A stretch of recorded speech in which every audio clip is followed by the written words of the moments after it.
Dork back again. Today I've got Dork Cast episode 15. I've got my friends from ancoreSoft here along with me.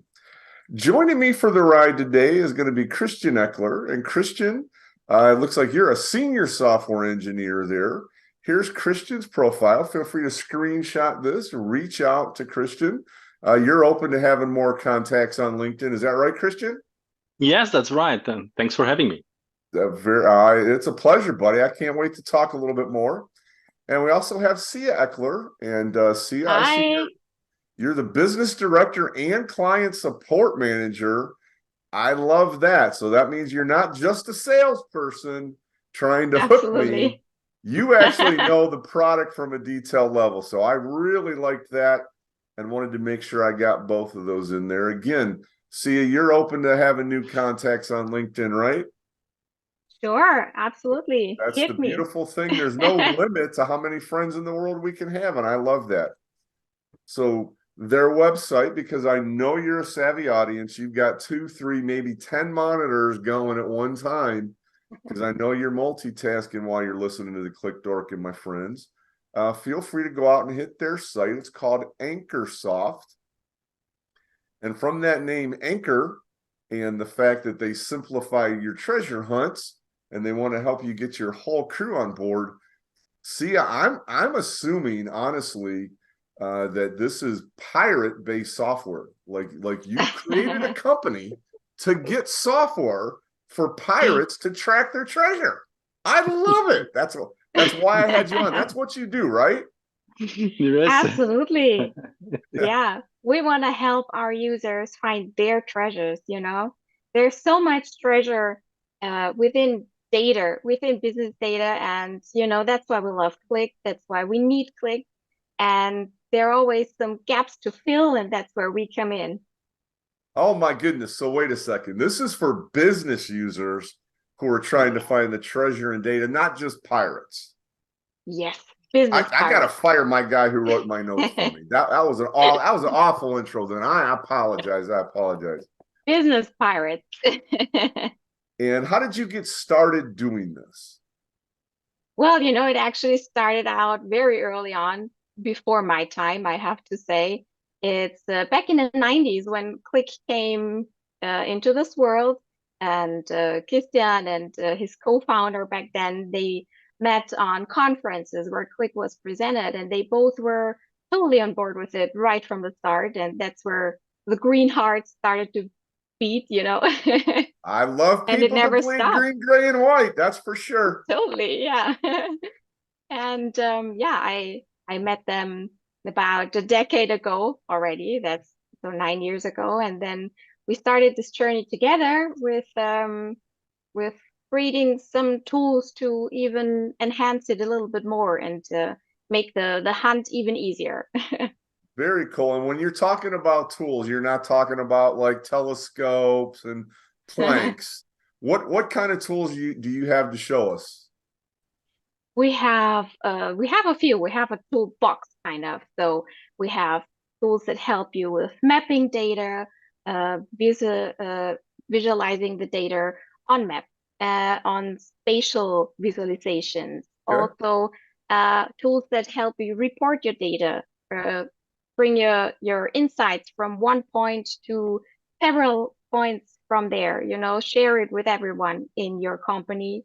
And also, lately we had a new tool, a scripting tool that is extra exciting, but you will see more of that later. Christian, this sounds like we're going to have a lot to talk about, buddy. Do you want to go ahead Oh, and yes. share your screen? I tell you what, Of I course. let's go ahead and start with reporting because I love to see data. I love to see it visualized. And I know that we've got an awful lot of customers out there in the Qlik world who want to report on that data. So, hey, I see a really beautiful sales dashboard. And so let's talk about your reporting solution. I'm assuming it's like some boring thing I have to set up out on a server, and it's just, a line by line, right? I mean, it's probably boring stuff for reporting, right? let's say not boring. I'm very excited to show you how entertaining reporting can be. No, So, it could be fun to do reporting. This I of gotta course. see, buddy. You're on the hook now. You'll be walking the plank if this doesn't end up being fun. I go with Go ahead and that. show me Okay. how I would Okay. get started if I wanted to see some reports on like data like this. Okay. Let me start with a simple one. When it comes to reporting, there are several ways to go. When we are on-prem, Qlik Sense Enterprise on-prem, then we could go with applications like Imprinting, which is an external server application where you put your information to an more automated way to create your reports. And that is absolutely fine. And when we go back a little bit with the time, when we had QlikView, in QlikView, there was a reporting part which was called an in-app reporting. Yeah. So you could have your QlikView, add your elements directly inside your QlikView application, click on a button, and it will create automatically a report. That was You a are really cool old application. school, buddy, because you better Yeah. believe I got started with QlikView and Yeah. QlikView reporting. So nowadays, when people want to have a functionality like that, to create their own reports in a more self-service way, that is not so easy to accomplish. And we thought it would be a good idea to bring the people the easiness, the light-weighted form of creating reports just by their own. And that's why we start with the consumer sales application, which comes from Qlik. I open a new worksheet I've here. seen this data numerous times. Of course, it did. And when we talk about our ancoreSoft toolbox, our applications all are extensions, means they're installed with a mouse click, either on-prem or on Qlik Cloud. There is no hesitation. Wait, you work on-prem and in the cloud? Of course, I without love it. changing. I love without it. changing anything. So that is always the same installation. Stop it. It's just a simple extension file, and it is a complete reporting suite. Let me show you how it works. Okay. You just drag and drop this little button here, and it will create a new extension on the screen that you can replace where you want. You give it a name, and you start to add your elements to this report. To see what I'm doing, it's always nice to have this little guy called Live Draft, and it gives me a preview of what I do, of what I'm doing. I go to add a new. Click that pin there. This pin there, yes, which hides and shows me this little guy here.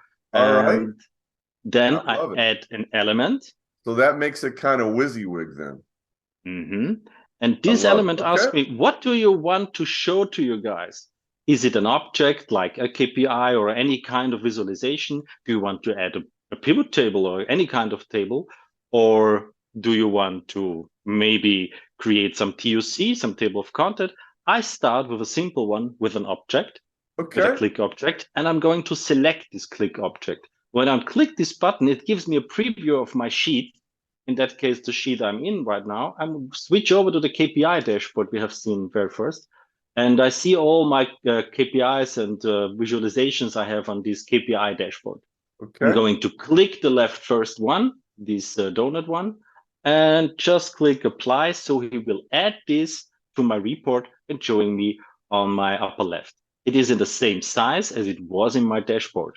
And I'm not stick with that. I'm going to add another one. You see, it's just a thumbnail, not a real image. Yeah. Right. Let me change the live draft for a sec to preview. So now it will grab the data and create the visualization. I like that, buddy. Yeah. So, but we want to have it very fast. That's why we switch back to the live draft and add another element. And we go back to our selection and we grab this margin one. And I want to have it on my board, on my print now later on, not on the below, but on the right side. So that's why I can drag and drop this guy here. That I want to have it on the right side on my report. I click on apply. So all you did was just drag it up to that line. What if you wanted it in front? You just drag it up. That's it. And you have it. So that is the way you create all of your visual elements from each and different dashboards you have and put it together on your report. And then as soon as you're done, you switch to preview. It will grab all the visualizations and it is already a PDF. So there it is. And if you don't like it as PDF, you might switch and show it as PowerPoint, of course, and it will create a PowerPoint in the same way as it did the PDF. And there is my PowerPoint. Stop. Don't you think that WYSIWYG sounds like a dance move? But you know, it is so important, especially when it comes to designing. How should you design something that you can't see? So absolutely, it's a cool thing. Yeah, absolutely. That's I think that drag and drop really made life simple, and that was super very easy. much like the QlikView reporting, that you had objects, you drug them on. You made that very old school like, but and yet very new cool. In a so new old fashion school is way, the new cool. Yeah. In a new fashion way, absolutely, with the top knowledge of top technology we have, and but working as you used to create reports. And by what were drag and the drop. different export types you had there? As I showed you already, there is Adobe PDF, there is PowerPoint, and later on we will see there is also Excel, so data exports. All right, good. Yeah, I was gonna say. Yeah. So you don't have a wonderful visualization solution if you can't generate the data in Excel. Absolutely right. So you showed me objects, and you showed me some Qlik objects. What other types of things could be in that list? Because it was a drop down and you were hiding from me, pal. Let me add one, and that is another object type that is table. And when I'm talking about tables, I mean not an image of a table. In that case, I will grab Wizlib pivot table. Not only the Wizlib table will be as an image. Wait a second, hang on. Whoa here, Jack. You picked Wizlib so you can show third-party visualization extensions as well as Qlik. Absolutely right. Absolutely right. Yeah. I got to see this, man. I'm not buying that. And don't forget, it's Qlik Cloud. Oh, man. Yep. And what it will do is it will add this Wizlib table below my other objects I have. But as you see, it's let me size it up a little bit so we see it better here. Yeah, it's a draft. It shows only the first 10 records, and it shows it exactly as it looks like in its original fashion. Okay, so well, I need to see a preview because that table had a lot more data than that. Sure. Let's switch over to a preview. It will grab our pie chart and the pivot table, and as you assumed, it is multi-page. And multi-page, let me open it in a PDF. It makes more sense when you see it in full screen. So it has multi-page repeating of header, page numbering, absolutely gorgeous when it comes to formatting, totals, and so on. Yeah. Wow. And that was done with 2 small mouse clicks, can be done by everyone. You don't need to have a long. That really did look easy. Like even me, I could probably do something like that.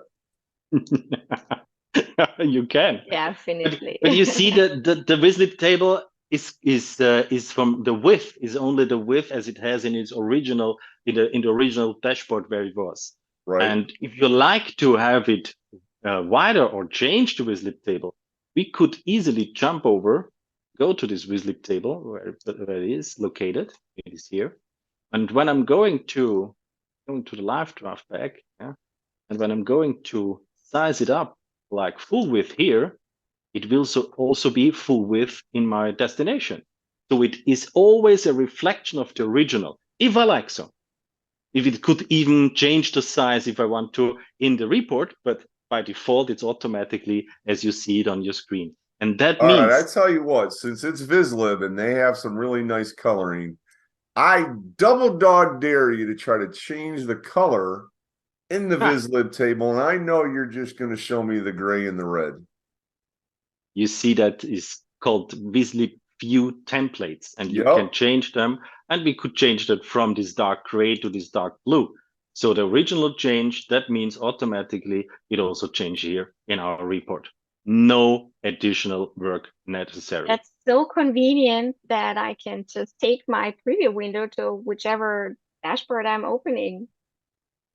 That's originally I was thinking, wow, as you're having that window up, it might be nice to take that off, not have it on there cluttering the screen. But being able to see those two live is insane. That's amazing. So what are the other types of objects I could have other than Qlik objects or third-party objects? It is always good to know when you add objects here that you see what you're doing. Or what you have in your final object. So we can add a new element that is called TOC, the table of content. And no way. It does not make sense to have it at the last page. That's why we can move it up to the first one. So now it will automatically be the first in the row, shows me all my TOCs that I have, all my applications. But I see there is something really awkward. It is a bad name here.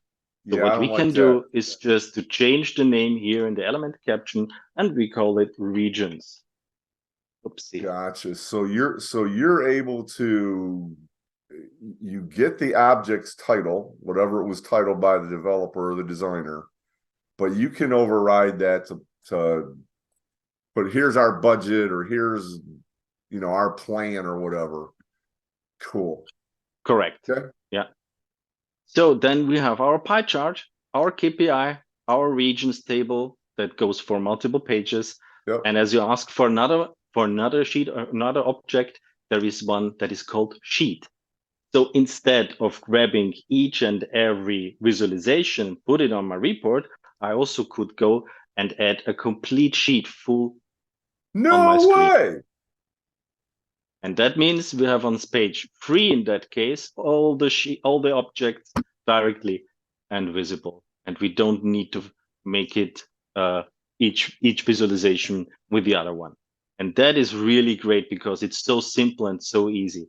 And when we go to preview that guy, it will fully use all the first KPIs, then the vislib table on multiple pages. And after that, it creates the full Qlik Sense sheet and add it to the report. And that's why we have now 5 pages with this all together in 13 seconds. And yes, it is already a PDF. Showing me my pie chart, my KPI. The table of contents is accurate. It knows that table ended up taking up 4 pages. Yeah. And so it showed that page of the dashboard was there. And you say that it's a sheet. And it's embedded in the PDF, so you can also use it to click on the TOC to hop to the page you want. Like click on the pie chart, click on the regions, or click on the sheet KPI dashboard. And it's all right. Let's get back to that object type because I saw one that I can't believe. So let's go to there. Yeah, bring up that box there since you're controlling. What's that cycle start and end? Yeah, man, that is really a great thing. Let me show you how it works. I removed that other guys for a sec. And what we're doing is we add, let me grab once again our KPI dashboard. And we're going to use this donut. Yep. We apply it again, as we did it before. We can switch to the live drop. So we have the donut here. Yep. And now I want to cycle this donut for each and every region we have in our visualization. So we add the cycle start. We drag it above the pie chart. Okay. And it asks, what field do you want to cycle? I'm going for region name. So you just picked region name, but it could be any dimension that was out there. Anyone, of course. Any dimension is possible. And you already looked them up for me. Let me do a drop down. You weren't making me remember. What was that field name again? You know, absolutely. And after that, it will automatically create for each pie chart that fits into that region 1, 2, 3, 4, 5, and will create a selection and add it to my report. So But you know what? That is great that it works like that. But I don't can't know tell what region it is, Christian. Yeah, absolutely. Did Sia design that? Was that her fault? I could tell. I need to add another element here, and that element is a text object. Oh, don't tell me you're going to sit there and type west, north, south, east. Completely Qlik expression based, and that is so gorgeous. It's all right, so so simple. You're not going to type it. You're going to let a Qlik expression do it. Of course, it needs to stay dynamic, right? Oh, what if data changes? What if selection change? And now we have the region there. I even can change the full look and feel, like give me a different coloring, change the font size and the font coloring and the background. And then when I'm done, I can start with my preview, and it will create the text object, the pie chart, and then create the next region, and so on and so on, so on. And finally, we have our cycled northeast, central. Okay, we have a selection before. Sorry, I need to stop that selection. Oh, sorry. No, I forgot. I forgot to end my cycle here. I didn't end my cycle. So now it will work. That's it. So now it will switch from northeast to central and the other two. And voila, we have it on our screen. I had a crazy idea out of the blue. You could use Qlik expressions. What if I filtered something inside of my app and I need to see those current selections in the report? Let's do that. Add a new element. I like to go to live draft always, because as long as I'm in live draft, I see all my changes immediately on my canvas here on the left side. Okay. So the current selection can be done either with a Qlik expression called get current selection, or we could go by concat. I love concat too. And the concatenation will give me from a particular field all the distinct values and shows me. And if I'm going to select some, I will only see the selected values. So let's do that with distinct. So we won't see all of them. And we will go for the region name. And there's my region name. And it asks me how do you want to separate it on the screen? By a comma. And we close space, that. Of course. And when we apply that, it will show me here Northeast, Central, Southern, and Western. And let's switch here back to my small it a little bit up. Back to my selections here. Let's say search for Western. Sometimes takes a little sec to open the Western. That's okay. You got your app. You got your app with the load script that says, absolutely. And there it is. So, and size it up so that you see in the zoom. And when we reload, it shows only Western or the Central and the Western together. So the text box always reflects the current selection of my regions, and I can enhance that, as you see, as we did it before, by make it larger in size, the font, the size, the background colors, and all that. So you create your look and feel of the pages. Yeah. That is incredible. So I think we're like 10 minutes into here. We just did some mind-blowing reporting. All old school WYSIWYG. But I click, I point, I drag, I drop, I move. I can involve Qlik expressions to do anything I want and put that text right into the report. It creates the PDF. It creates an Excel. And you were trying to hide the data export from me, man. Don't think I forgot. I pretend to be a goofball, but you were hiding something. You're right. You're right. Let's talk about that data export. What are some of the things we can do with that? Usually, a data export means grab the data from a table and put it to an Excel sheet. That is what you got when you switch over to any kind of table we have here. Yep. Like switch back here. to any table we have here. When I'm going to download that, it will be on one single Excel file, Yep. and in this Excel file, it will be just put it there on the upper left side from A1 started down to as long the table. And I know there's a bunch of people that love that feature. It's absolutely necessary and most required nowadays. I kind of like the way you're like, well, that just does one table, because now Sia's on the hook. Absolutely correct. Are you telling me that we're going to be able to do more than one table in a data export?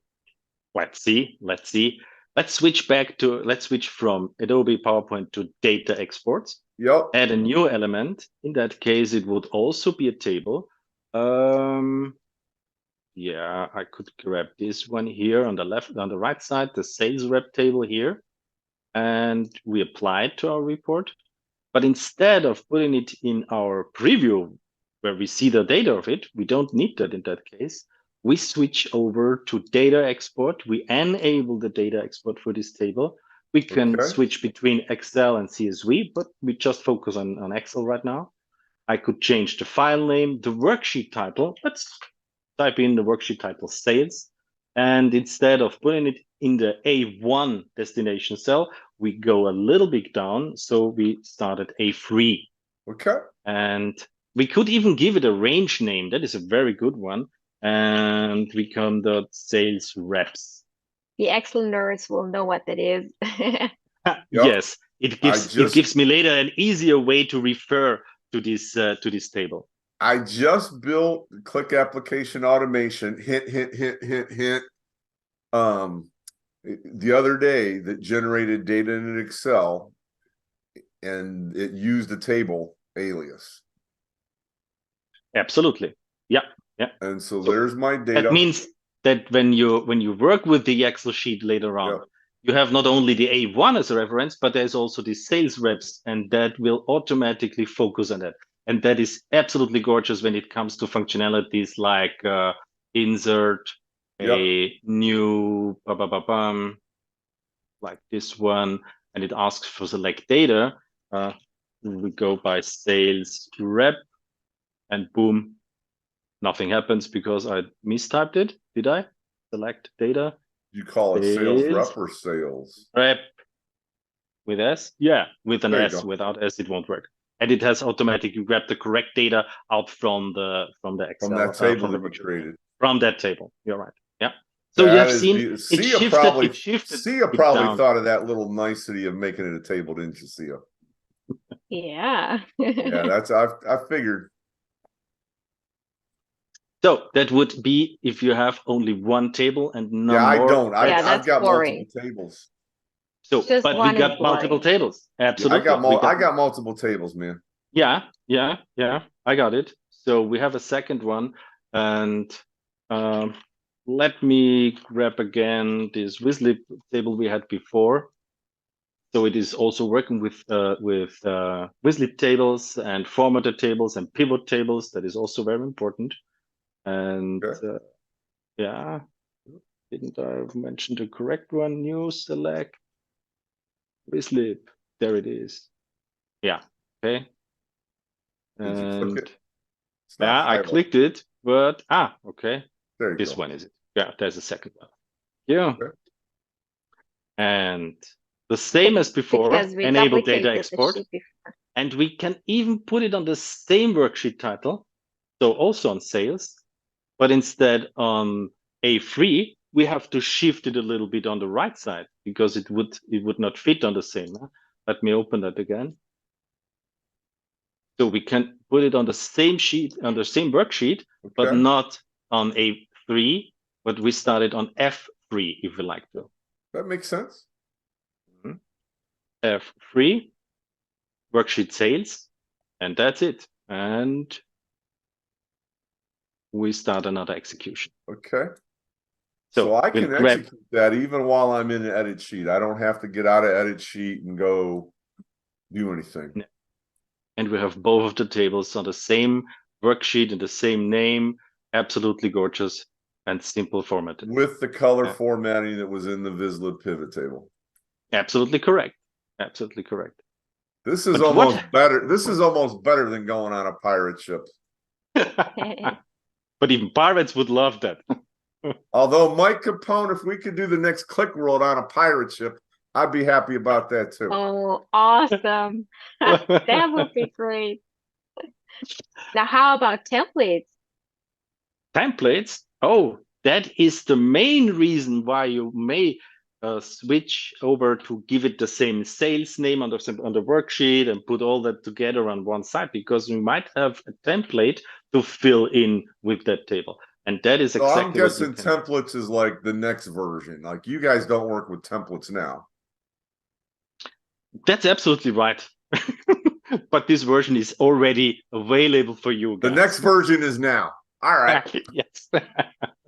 It's brand new and hot. So what you see is a simple template having two worksheets. Okay. One is called sales, the second is report. Now this is in your own words, this is a simple template. But for organizations, especially large organizations, it might be a very more robust template with company colors, sheets that have disclaimers or information. When was this data generated? What were the selections? Yada, yada, yada. And they've got placeholders that would need to go in. And what you're saying is that if I've got a template, this is a simple one, but if I've got a more complicated one, I could use the template to generate my report as well. Absolutely. All you need is your destination cell. So that's how specific you can be. So you could even fill out forms with it. So when you were asking me to put the cell numbers, I'm like, I don't know if I want to be thinking A's and B's and ones and twos. But there's a very real reason that exists, so that I could put it into the specific cells for templates. Yep. If you need it, yeah. I love it. So we need to add this template to our extension so that the extension can grab it and fill in. That is the first step. And we see we have here one, it's called total year and last year sales, and one is in G2 and the other one is in G3. Let me close that. So the first step is we go to export settings, data export, and here you see upload XLSX template. Click on that, grab our template, open it, and it will be available for our extensions from now on. Good. And instead of the tables, I'm going to remove that for a sec, and I'm add a new element, and that is a very special one. It is the text box again. Okay. But instead of typing in some text in that case, you're not going to type 1, 2, 3, 4. Oh, I could, but that would be too boring. That would be too boring. What would it be if I go for the total year sales? Okay. Go to apply that.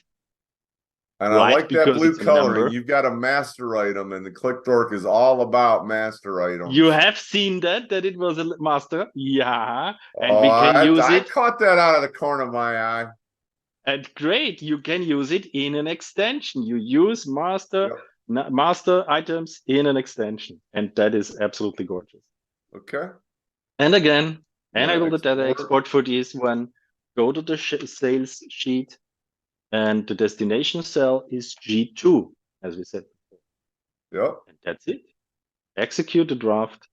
And now it had merged template together with the data and fill it in. And there it is.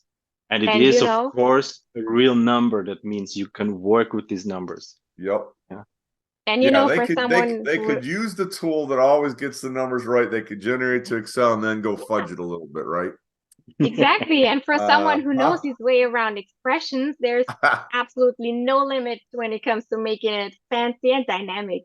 And this applies as well to the Qlik expressions, but also to Excel expressions and Excel formulas. You can utilize both of them.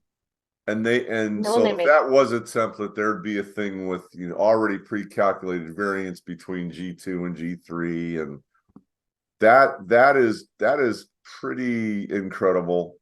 You can do the formats, you can do positions, you could do fonts even. You can even change the font. Yes, of course. Let's go to Calibri in 11, but we do it in bolded because we want to. We go for a reddish. Make it green. Yeah, Of wonderful. course. There you go. We fill it green, but the font will be white. So See, yeah, there you go. And when we have it and we have configured all these little things here, you know what? We give it a name. And after that, I don't want to do that a second time. That's why we copy that guy, minimize it, add a new element, and paste. And now we have duplicated all these settings. So it is much so easier convenient. for us. Yeah. Oh, and the only my thing we God. change is now last year's sales, apply that. And, you know, it is not on G2, Change the location. it's in G3. That's what changes. And oh my gosh. Come on. So in that case, it's really simple and fast to fill all your data in, have it formatted, have it in the colors you like to. It does look beautiful with green and white. I can't lie there. That is Obviously. great. So y'all's customers must absolutely be loving that what you call anchor share, I'm just going to call super duper cool reporting. I mean, that if you ever consider a name change or anything, minimal royalties, but I would definitely call that super duper cool reporting. Nice.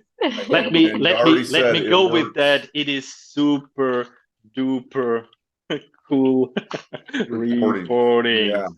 Yeah, you can quote me on that product name. So you mentioned mapping. Did I? Of searching for treasure maps, I would love to see what you do with your mapping. Because you've kind of blown me away with the reporting. So I'm guessing there's some really cool features you've got in this mapping that may just at least make me smile a little bit. Let's see. Anchor Maps is the name. And it is there since 10 years when there was no Qlik Sense, but there was only QlikView. We started with a different name. It was then MPGeoMap.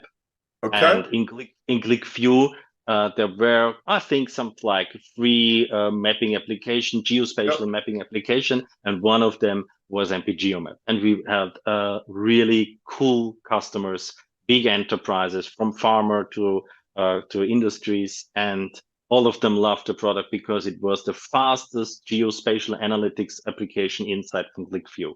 And when there was Qlik Sense, we switched over to Qlik Sense, and the people still said, wow, it is so gorgeous because it is so versatile, so flexible, and so dynamic. And that is the real reason. While it is still here, it is still one of the major products in our toolbox because of the flexibility of the possibility to use it with real big data. Let me show you a little bit. I notice you are still in the Qlik Cloud, so this is SaaS you're demonstrating from. Yep, all our extensions works perfectly in Qlik Cloud and are specially designed for Qlik Cloud to work there perfectly and fast. And that is. But for those still working with QlikView, we're here as well. So yeah, we have a lot of customers for the whole Qlik cosmos. They have. Wow. You know, nowadays we have customers, they have hybrid solutions, means they have still QlikView, they have some Qlik Sense on-prem, and they are already about to switch over to Qlik Cloud or are already in Qlik Cloud. So they have sometimes 3 different hybrid solutions. And with our products using the anchor share, that is also working for QlikView, very important, on-prem and on Qlik Cloud, they have the same look and feel with our applications, even they switch over to the different ecosystems. No one is left behind here. No one is left behind. That's neat. And I think that I'm glad you brought that up because I think that is important. Customers want to know that their money's their investment's protected. They're not gonna train someone and then have to scrub that training. Yep, absolutely right. And even when it comes to how to use the user interfaces, where is what, and how to get the information out of an extension, because the visualizations, when they change, you need to train again the people. And with our applications, it is not necessary because they have the same look and feel on all the different application platforms. And we loved it very much. So what are the dots we're looking at? What is all about? Yeah, what is it all about? Is that a virus that's catchy, or what are those dots? Yeah, it looks like. Yeah, so what it is, virus. all of these bubbles you see here in the different colors, they are branches. Branches of this in this application are viewed as little bubbles with in different colors. So Filiale, which is the German word for branch. In Qlik terms, it's a point map. You've got it's a point map. You could definitely call it a point map. Okay. I just give you a glimpse of an idea how it works, so that you get the idea. How does it look like when you work with it? So one of the interesting cool features is you could even search live and online for different addresses, countries, roads, whatever you want. You just click on the search button and type in like Berlin. But it does not search in the data, it search online for that word, Berlin.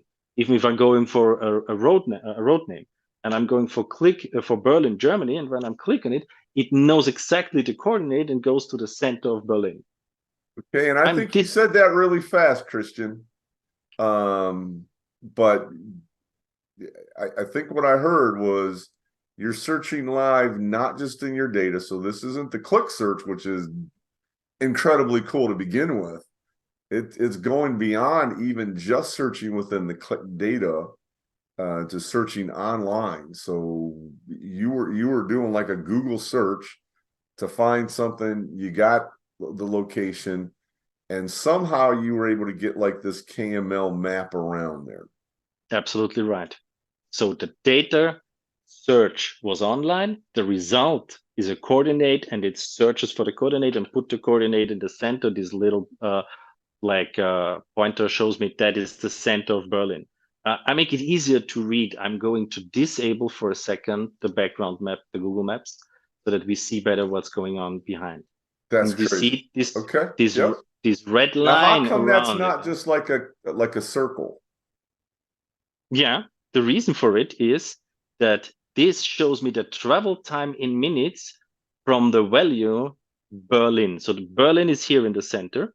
So and it says when you're going that Latin long, and when you just on the fly figured out like that fast from any point that was there how to go within 40 minutes. So it's not a circle of miles or kilometers or feet. Yeah, it's not beeline. It's actual street routing calculation, either in distance or in time, but on the street, on the routes. With I want to see it in 33 minutes. Oh, I just did it in 10-minute levels. You could switch it in minute levels, but I switch it in 30, 40, 20 minutes. But when I'm switching here, it is so fast. Yeah, I switch it and bam, it's there. I switch it and bam, it's there. That is insane. And it looks like you handled the zoom on the fly while you were doing that as well. Yeah, absolutely right. That's nuts, man. That's nuts. And it merges together the Qlik data, my branches, with the search, the center of Berlin, and these isochrone. We call that isochrone. Yeah. So that is this isochrone from the same value. That means the same value of minutes is required. So when I'm going to travel here, I need 30 minutes. When I'm going to here, I need 30 minutes. How is that possible? The answer is because there is a highway. Yep. The highway allows me to go farther. That's why in 30 minutes I can reach this area, but I couldn't reach this woods here in 30 minutes because I have to walk here. There's no road. And I can reach this area and this area because there are highways. And everything you see is based on the current traffic we have in Berlin right now. When I'm going to switch. Wait a second. You're not basing this based on, traffic averages for the time. You're saying somehow this is hooked in like live traffic in the moment at the time while we click. In the moment while we click, and that makes it. Can you show me an example of that? Like, show me how long it would take to get to one of these branches. Okay, we still stick with 30 minutes. Yep. And we. But you have to turn back on the traffic. Yeah. Back on the traffic, of course. I'm going with that. The map has already changed in the same sec. And we see we have one of those very close here let me see how long it takes to go there, because when I'm click, it will create a directly route to them. And I see the travel time is 29 or 30 minutes, which is within the travel time of 30 minutes we have here. And I see it's in red. Does that mean something bad? The red one means only this guy has not performed very well here, this branch. That's why it's red. It would be yellow if it is in the middle, and it would be green. I saw the red like in the time. So click on that dot again. Okay, the red in the time. I saw red for the travel time. Yeah, that means take care, because there is a lot of traffic on the road right now. So I think that's takes longer than usual. Yeah, exactly. And that's the reason I wanted to focus on that, is because I think people who are used to using Google Maps, they understand would be familiar. Exactly. Like it shows you, hey, this is longer than normal. And that's crazy. And it is showing you alternative routes, all the normal stuff. So you literally are tying in Google Maps on the fly from pointing and clicking in a Qlik map. And that is all in the package without any additional do. Just drag and drop, and it will work as you see it here. That's bonkers. Now, the other thing that I noticed there, you've got 3 different blocks for gradient colors. So yeah, I get the labeling and the axis and all that.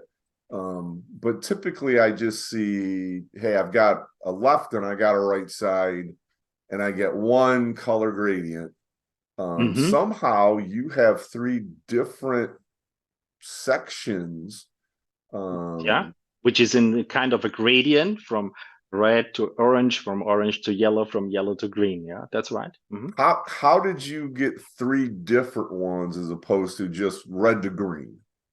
Okay. Let me switch to another map, which gives us a little bit more of information.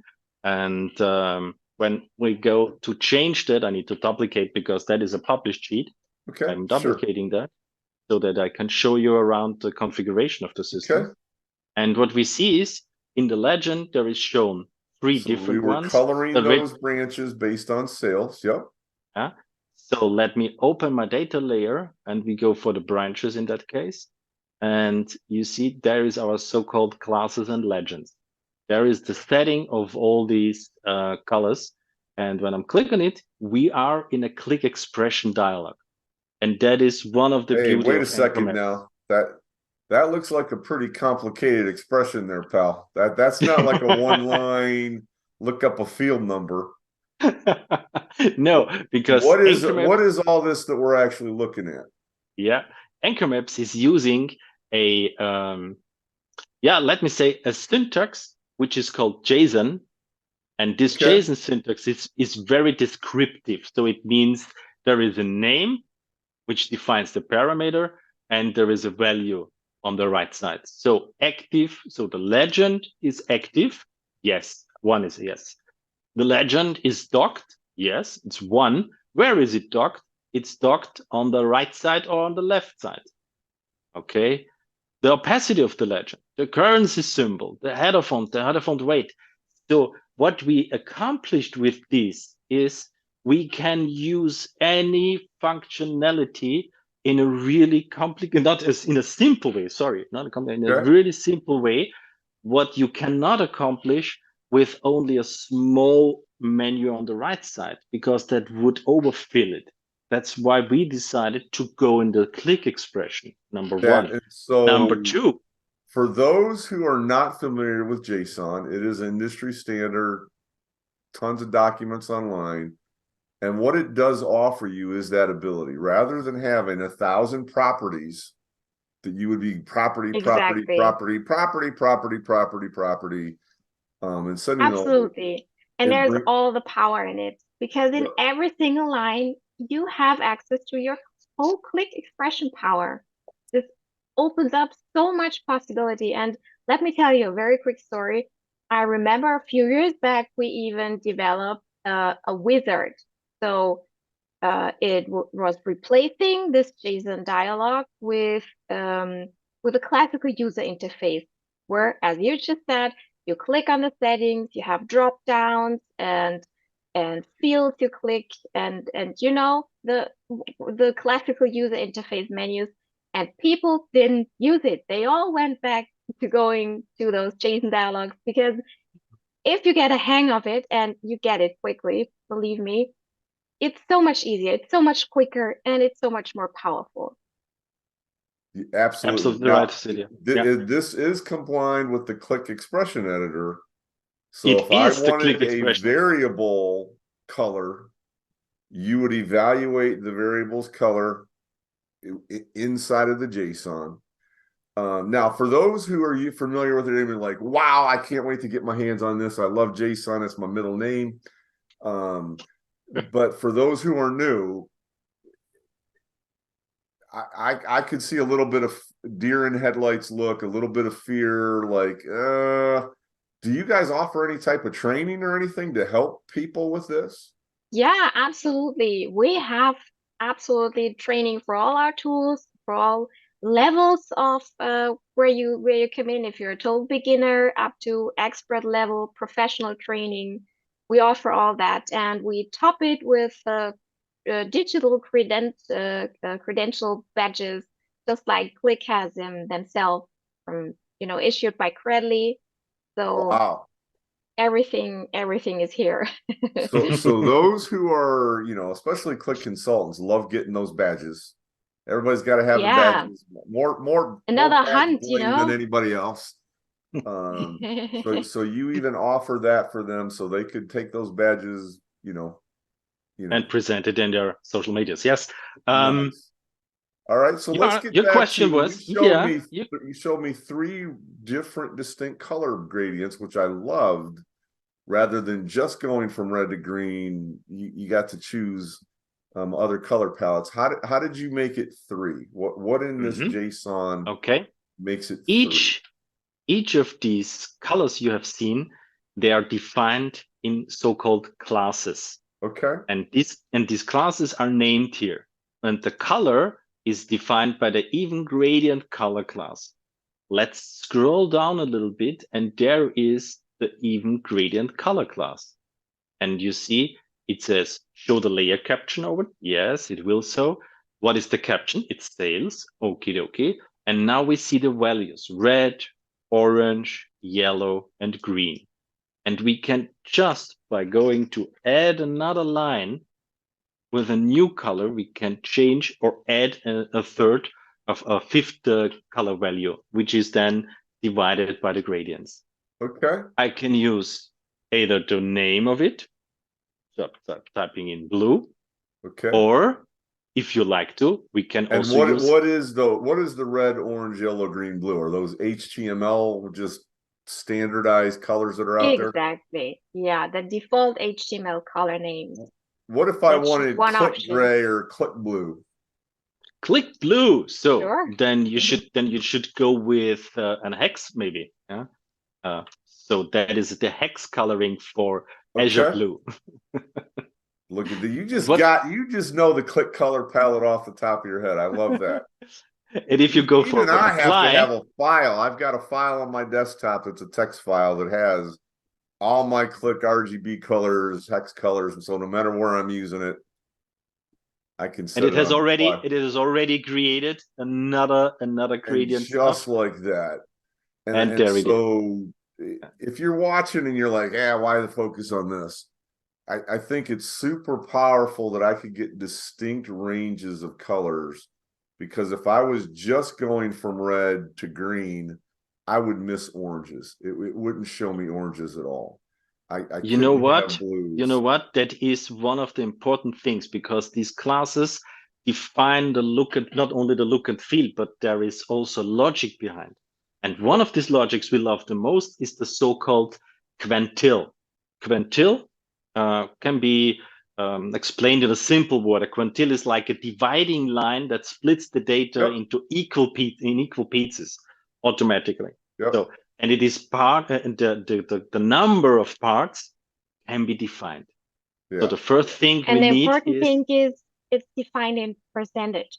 So it's not the division by absolute numbers, but by percentages. So statistic nerds will know what we're talking about immediately. Yep. It's such an incredibly convenient thing for analytics, you know. So I'm going to change from even gradient color to quantile color. That is the first step.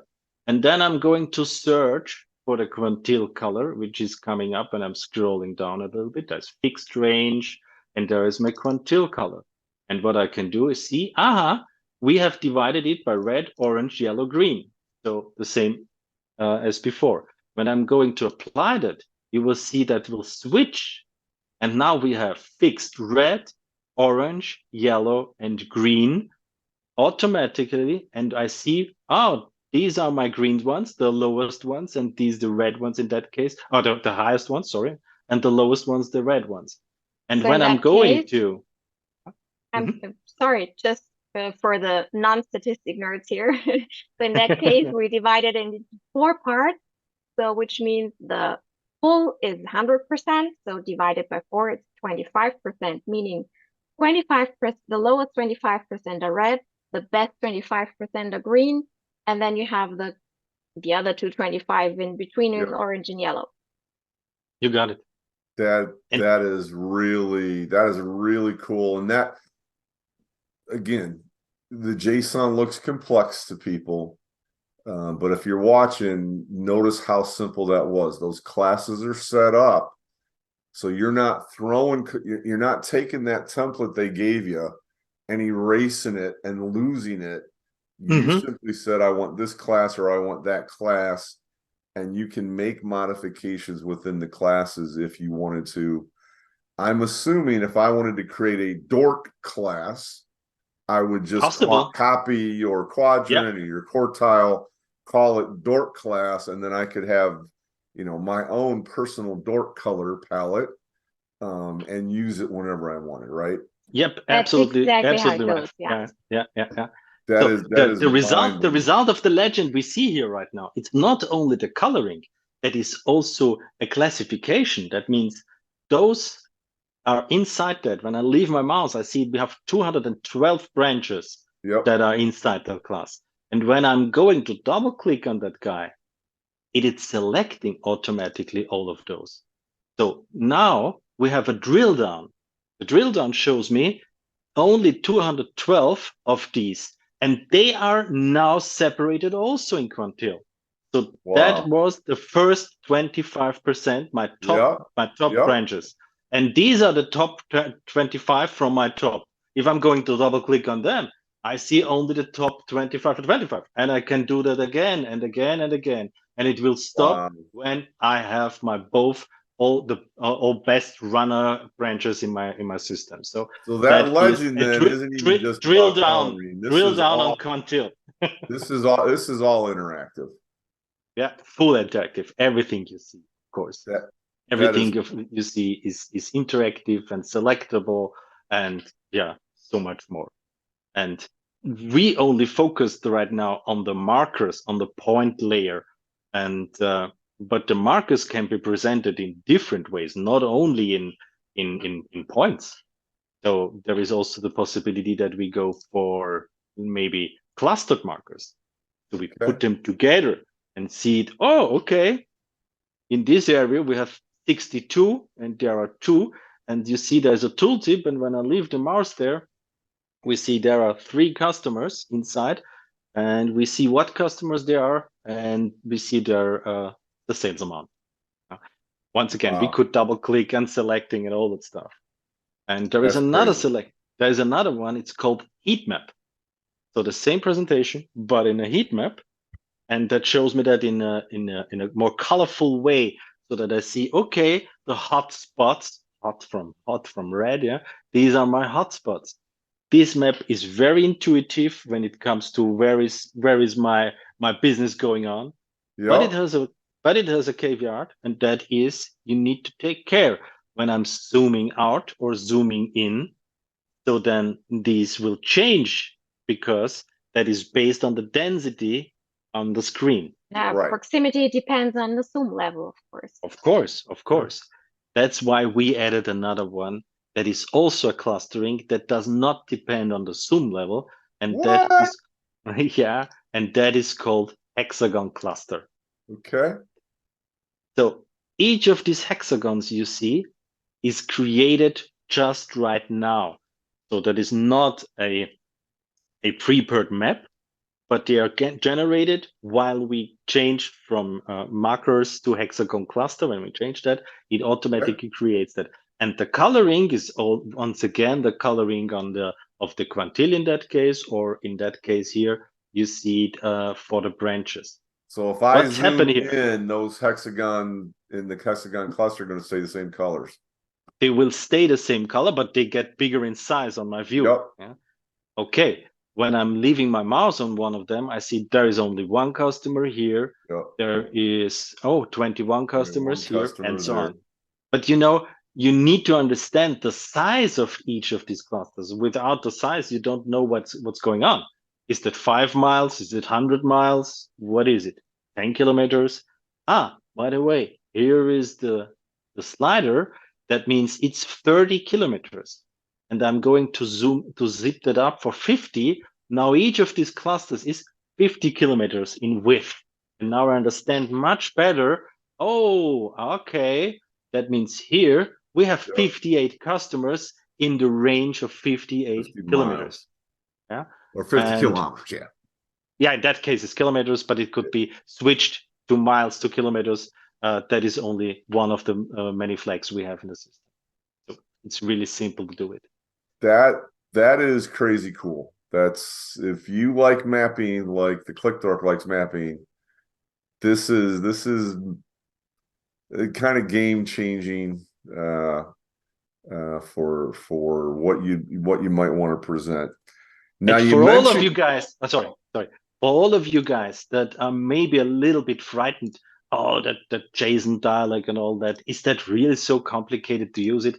And I think I need to give you only one simple map that you see. It is not so complicated. It's really simple to create a new map, change the background, like go for Google Maps if you like to, change and add a new data layer. Okay. In that case, we're going for province.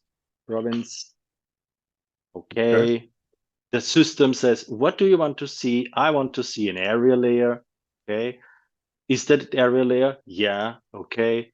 And boom, here is my map. So it is not so complicated to use it, but when you go deeper and you want to configure it with all the bells and whistles on the side, then you have the power of these JSON dialogues. Yep, to really customize, and then you do lay everything out there. And I just want to see it as a Qlik expression, so you've got things commented out. You can uncomment. You uncomment. You add some sales. The color should be reflecting the sales of each of these area here, and boom, there it is, and I have my legend. So it is not so complicated to do it. I just want to do a little show of how simple it can be. Again, no one is left behind, also skill-wise. Yeah. That is important, because I'd get left way behind quickly. So sometimes the other thing that you need to start simple, and you dig in, and while you dig in, you get all the information you need, and you get all the power of the functionalities here. I say all the time that analytics is iterative, and that somebody says, this is what I need. You go off and build it. As soon as they can see it, they want one more thing. And then they need one more thing. And then, oh, well, now I happen to think of this. Wow, that was easy. I want this. You've got the ability to start easy, start making some simple changes. But as you grow in that confidence level, you get your certification, you take the training, you could really customize these bad boys to make it super easy and intuitive for the end users, right? It's a journey. Yeah. It's a journey, and at the end, your treasure of insights is waiting for you, and we help you map it out. Yep. So the last thing that you had mentioned that you guys do, besides creating, treasure map software for pirate boats, is the scripting. And yeah, we've got Qlik Script. I've got an expression editor. What does your scripting do? Why why would I put your scripting into a Qlik app? It's a good question. Let me put it that way. Hopefully one of you has an answer. I do, of course I do. Let's see if you like that answer. Let's see. When we started developing all of our applications, there was always the question of our customers, is it possible that we can do ... I said, yep. Yeah, we could, but we don't like to change all the time the product. But if you like to customize it in a way it is not doing it from the base product, okay, we should give the possibility to add functions, but just with a simple way. How could we achieve that? And we thought it would be a good idea to give some kind of, I don't like the name developer interface, but it is a kind of, yeah. And the way it is scripting. And the scripting language is JavaScript. And if you remember back to QlikView, there was also a button, and this button has the possibility to use a scripting. They call it macro scripting. Yeah, they did, buddy. Yep. And this macro scripting was so powerful. That was so powerful. In QlikView know. Yeah. That gave you access to the world. we started with anchor maps and added scripting possibility there. That was added in the so-called events. And you see there's an on map ready, on map click. So when someone clicks on the map, something should happen. And what should happen when he clicks? And we added here the possibility to add JavaScript, also macro scripting. And I'm showing you some of these scripts. We have added here a couple of samples. And one of those is the sample that says, set the view of the map to the coordinate where the guy has clicked and take your time for 800 milliseconds to move there. Okay. We applied it. Not jumping. Not jumping. And so when someone clicks here at Poland, the map will move smoothly there. When I'm going to click over there to Amsterdam, it will smooth scroll there without anything. So what you have seen right now is just the scripting that is super simple to use, that can take over the full control of every aspect of your map, of every. Even you could create new maps, new point layer, new marker, new add layer. Everything you can do is possible with this scripting. So this was the very first start. And so it ended up. So you created it as a kind of a customer-driven reason. Like you had customers screaming, "Hey, I want to be able to do this. I want to be able to do that." Yeah. Mm-hmm. And then I'm guessing you've kind of extended it out of the mapping because I saw it as its own extension. And exactly that happens because the people ask for so many times that we had this great functionality inside anchor maps. Could you give us the possibility to use that separate out of anchor maps? And we developed anchor script. That is a simple button. I love simple, but powerful. Simple's always good. Yeah. And it is adding you an IDE, an integrated development interface inside your Qlik Sense dashboard. And I'm not joking around.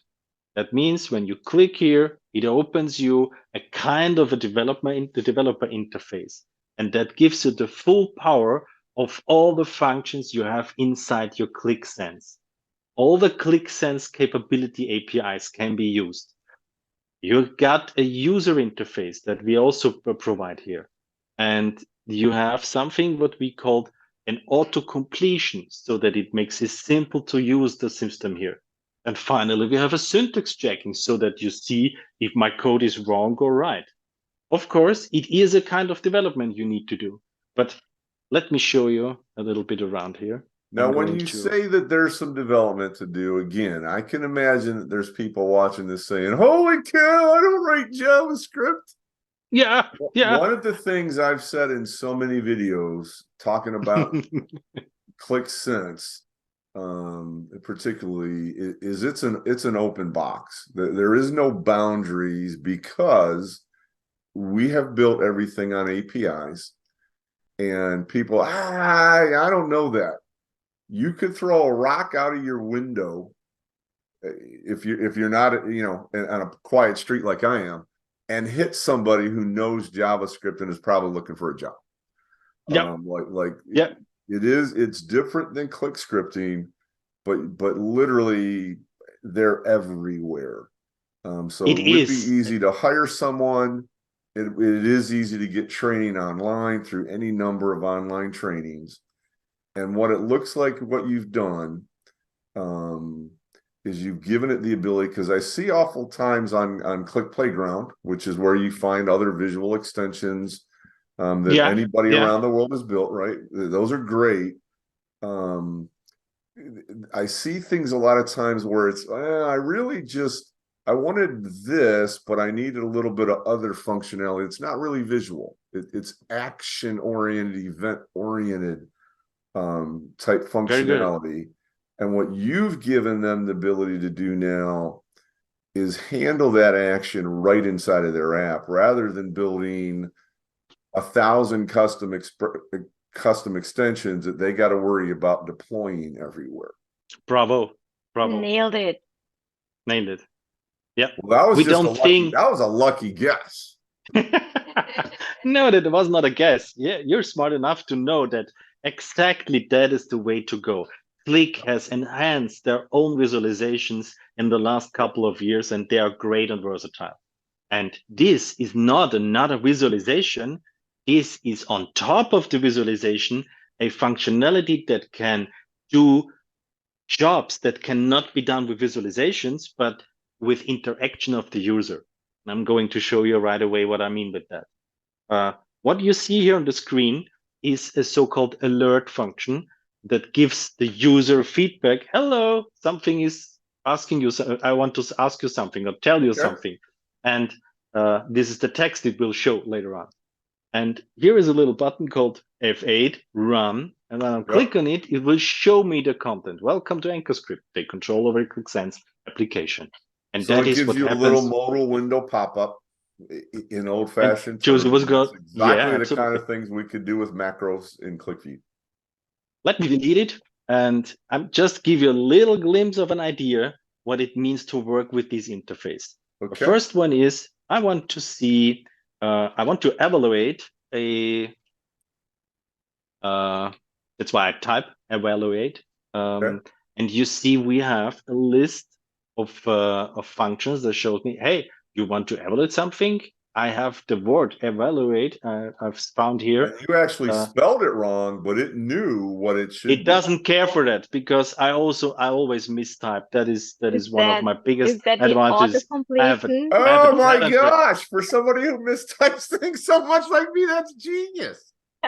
Is that the auto-completion you were talking about? Yeah, that is the auto. That is not the auto-completion. That is a step before. The auto-completion will see that I have chosen one of those, and I pick up the snippet, which is a code part, and now I've taken that and said, okay, wonderful. And you see the script stops and it marks the way the word expression. You see, AncoreScript evaluate, and it marks the word expression. So I can just type now. I want to see the sum, so I type in SUM, the sum, okay, and it shows, you know, that if you're using sum, so you have to do maybe a distinct or a total expression. So that is the sum. And what do you want to summarize up? I want to summarize up a field inside my Qlik app I have here right now. So it is a field. It's called something with amount. Oh yes. It's the sales amount I want to sum up. And you see it's written here, it's a Qlik field. And I'm taking over that too. And it automatically adds my brackets, because sales amount is not allowed to use like that. So it adds the brackets. And I have to close it. Now, what about master items? I mean, that is insane. What about master items?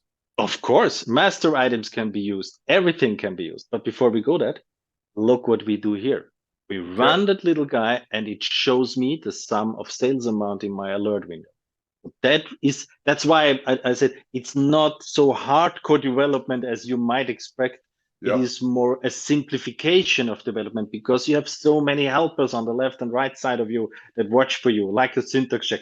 Syntax check, yes, of course. If I forget maybe this guy here, then this is not a bad mistake. It is a small one. It's just a warning. That's why small information says, hey, you missed a semicolon. You know, that should be inside. Okay, thank you very much. And they're done that.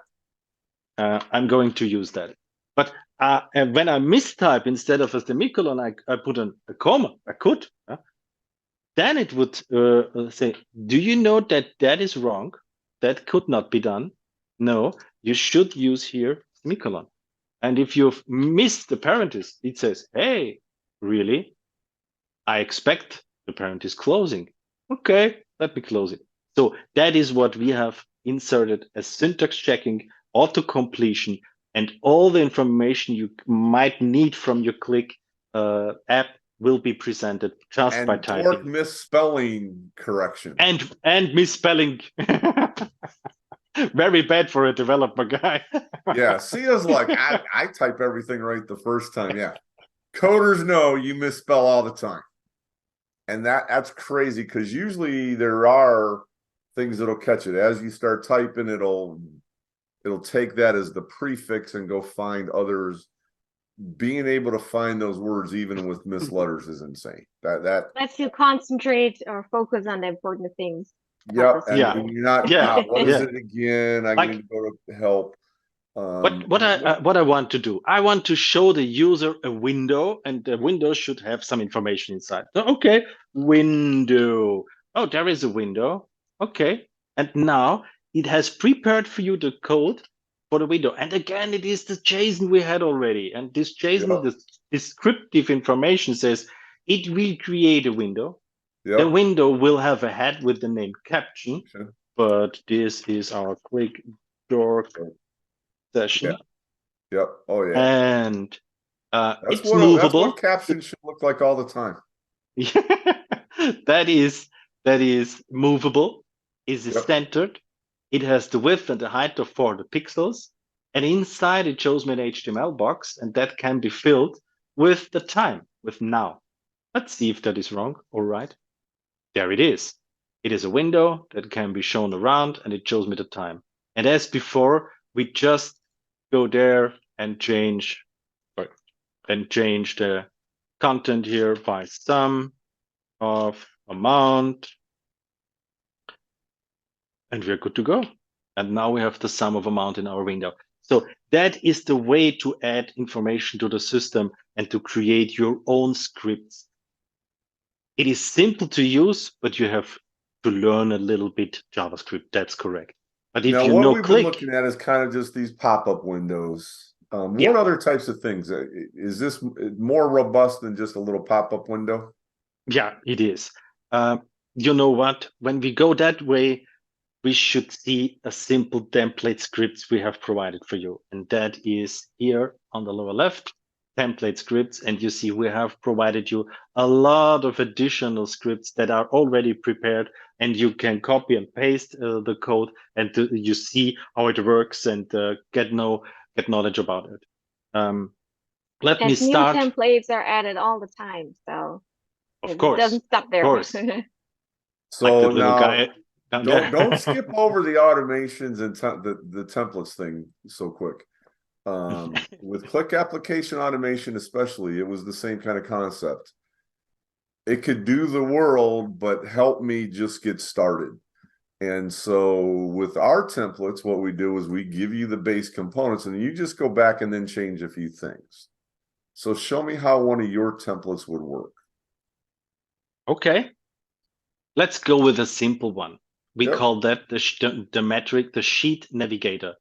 It gives you the possibility to navigate with your sheets. Why should I need that? I can switch here on my sheets. Yeah. Let me run that guy here. Yeah, I want to see how that looks. Okay. And we do that just to see what it's doing here. And we go back to normal mode, not to edit mode in our sheet. And what we are doing is, you see that are all my worksheets I have in this application. And what I can do here on the upper right, I can switch and say, just show me where do we have KPIs or combo charts or bar charts. Let me see. Oh, bar charts. We have bar charts used at this, and this. And we can switch between them just by clicking. And there, yep, there are bar charts and you know what? I want to see bar charts, but only where it's written margin inside. So we have only bar charts in a worksheet where it's written margin. And we click, and there we are. That's correct. It's sales and margin performance, and there is our bar chart. That is crazy cool. And can the user just turn that little pop-up window off if they choose to then? You know what? That is not an extension. That is just a few lines of script that has done that. Yep. And you can adapt it. You can configure it as you like, because that code is open source. You can use it as it is there and adapt it to your needs and enhance your system. Can you show me some of that code? Let's go take a look at what that template was. Yep, we do that. I'm going back to my Anchor script, edit sheet again. Because now you've piqued my curiosity to see a little bit more about that script. Yeah, let me show you a little what the script has done. Yeah. Yep. So scroll down through some of this. Yep. Yeah.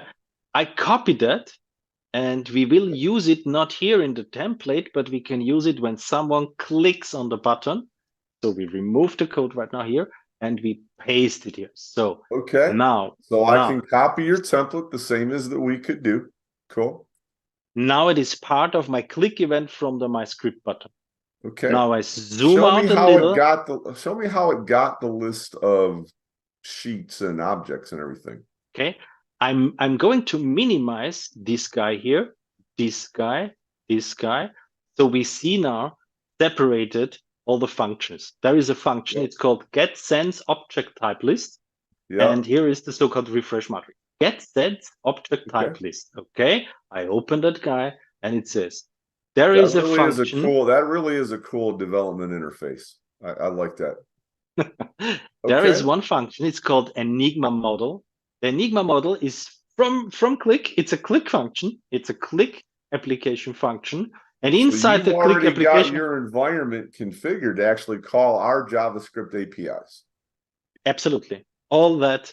So you could type it in just here, like get sheet list, and you see it's part of Qlik and it's already here. You just click it, use it, and it does the same as you see here.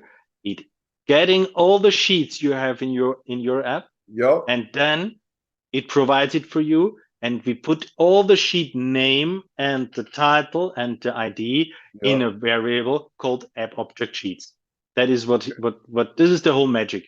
And everything else is just, to make it shiny. But that is not so important. The important part is, where do we get the sheet list? We get it from a function called getSheetList, which is part of our APIs. Yep. And then the next step is we use to read the sheets and all the items, and we show it in that little window that we created. And you remember, it's a window, it's movable. It's the same we had before, but with more objects inside. One is a tree table, and one is a toolbar. Let's run it again. There is a table, and here is the toolbar. And inside the table, we have the objects, and it shows only objects that are used in your sheet. And you get the names of third-party extensions as well. You're not just defaulting this, like you have a hard-coded Qlik extension. No, every visualization you are using in your app will be visualized there, and you can use it to filter it. Where do we use scatterplot? Scatterplots are used here. You know, that is the worksheet, and this is the scatterplot. I don't want to see all open. I can collapse it, so I just see the worksheets. I see, okay, we have used 5 worksheets where we use scatterplots. And that is sometimes really important when you go to change maybe look and feels, and you need to change it all in all your application parts, even especially when you're using third-party extensions and you have to change something inside for all of them. Then it's very important. Yeah, after updates and something like that. That's why this tool comes in very handy. But still, it is only a script that you might copy and use in your own environment. Don't forget, you have tons of functions like this. Like one of those is written in the select by measure. We loved it. It's one of my favorite templates. Sia's favorite. Yeah, I know. Because that guy, it's also just a window. Both your favorites, you've got your job cut out for you, because now I've got really high standards. What it does is it grabs all dimensions, all measures you have. You can select one. Like I grab my sales representatives I have in my company, and I want to see by the measure of their actual amount of sales they have. And what it does is it immediately creates 4 different type of visualizations on my screen here. I see in the bar chart, okay, that's my sales, that's my sales as bar chart, as line chart, or if I like to, as table. Okay, and what I want to is I want only sales that are in a range of sales of actual amount between, let me say, lower than 8 millions and more than 4, let's say 3 millions. And you see it also already mentioned here. There are distinct records, 8 pieces in that selected range. And I click on select range, and it says it's done by this, of course, sales recipients. So that little guy gives you the possibility to select in measures instead of selecting in dimensions. To do that, you need to use, in normal Qlik ways, you need to use tables to create a table. In that case, it's a really simple way to do it just with this slider. Of course, you're still selecting in dimensions, but by measurement. That is by the measure value. Absolutely right. Yeah. And for everyone who might forgot it, that is still not an extension. It's just a script we called, and we can adapt to our needs. So yeah. Now let's say I'm not even trying to use that to create that chart. I just want to see how to call Qlik APIs to get a list of dimensions and measures. I'd look at your template and I'd see what the API calls to get dimensions. Bravo. Very, very well thought, because that is absolutely the way to go. If you are struggling. So show me some of the other template options you had there. Yeah, there are so many. There's one I'm really curious about there, that Qlik Automation. You want to go that way? I just to talk about it at least. Let's just talk about that. No. You're gonna love it, I'm sure. Let's say we have. Do I need to refresh you, guy? Maybe I need to refresh because I wasn't logged on here long. So, yeah, also wonderful. Yep. I created a really simple automation. What it does is it expects an input. Yeah. Okay. I call it content, and after that, it will go to send an HTML message to my Microsoft Teams chat.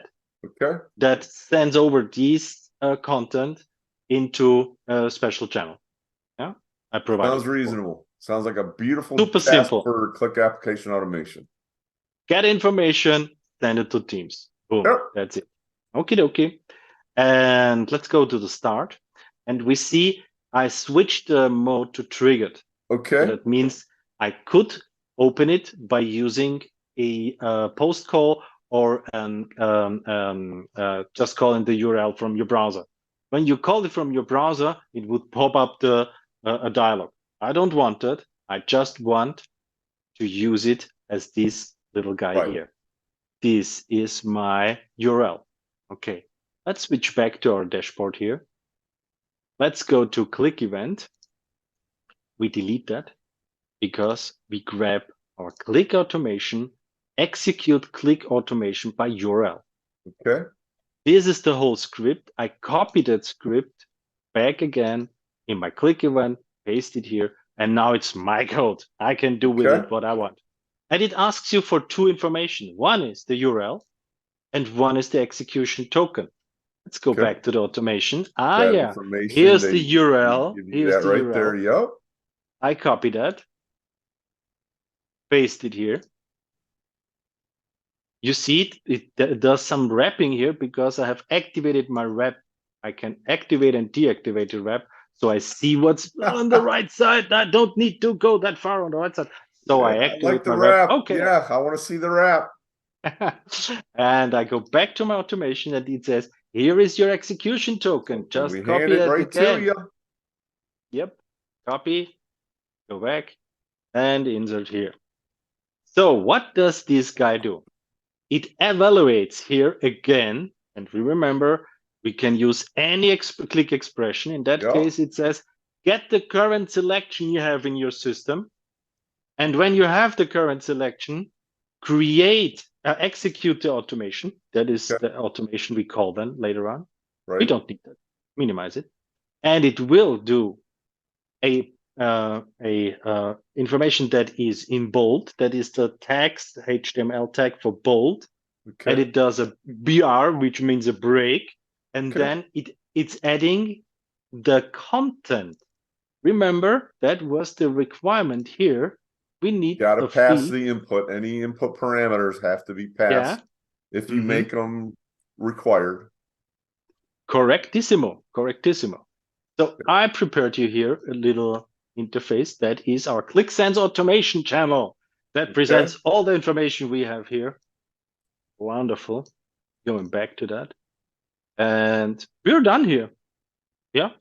The only thing I can do is I need to close. And we need to do some selection here. Like I want to Brenda, this. Oh, sorry. David, Craig, Cheryl, and Brenda. Okay.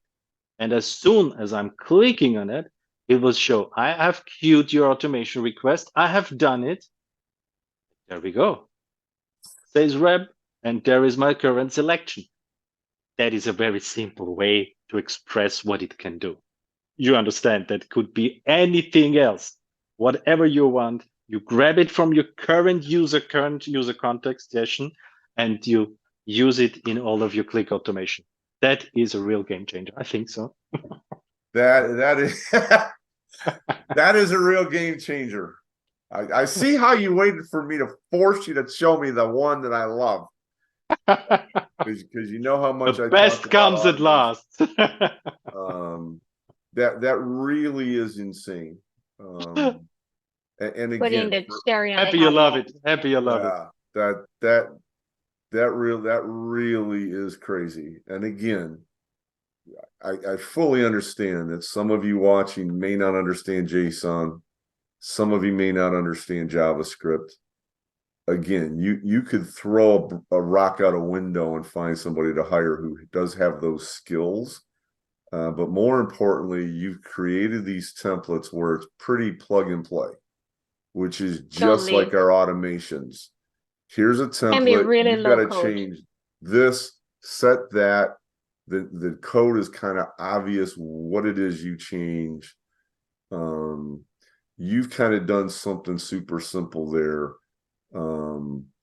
But I think there's superpower there.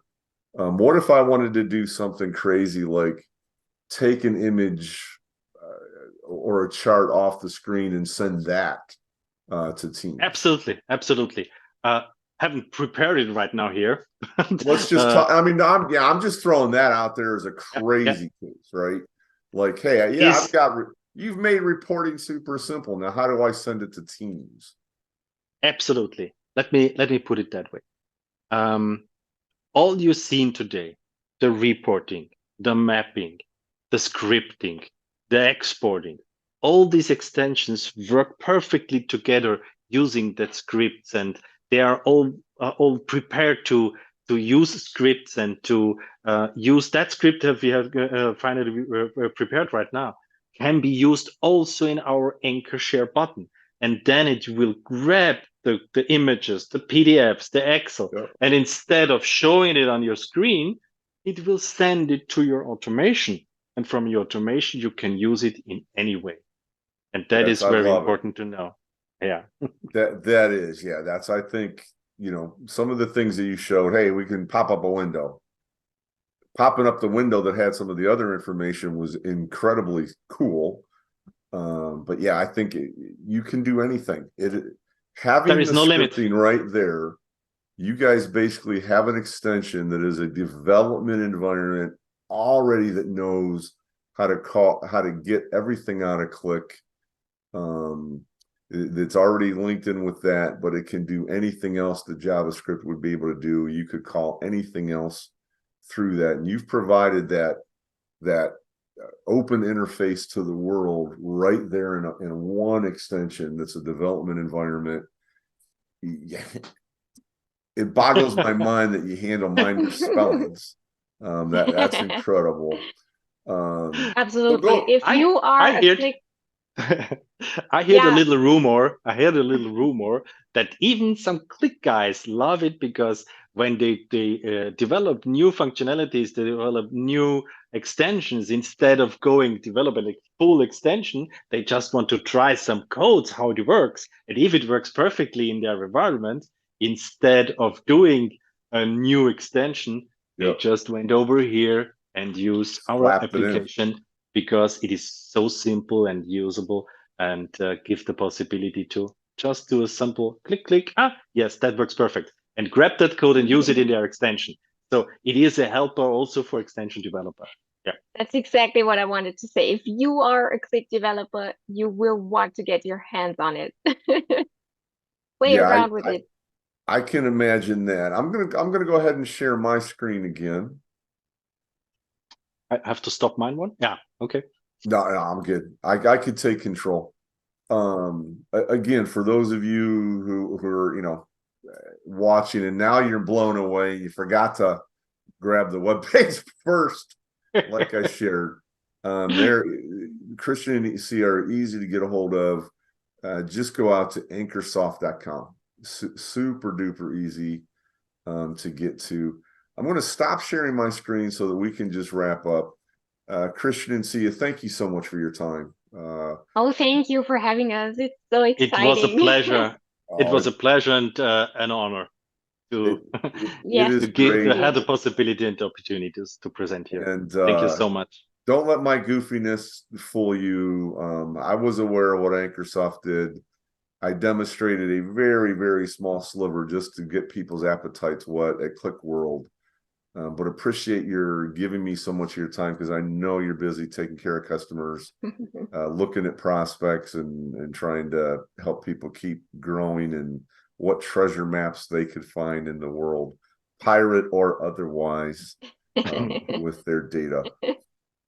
What's one last thing you want to end with, Christian? What's one last thing that maybe you're like, gosh, I wish you'd asked me this earlier? You asked for a question, or I didn't get just sorry. Imagine, was there one thing that you didn't get to say that you wish I'd asked you to say? No, that was absolutely perfect. I think that is a very complete information. It is not possible to present all the things we have. It's absolutely not possible.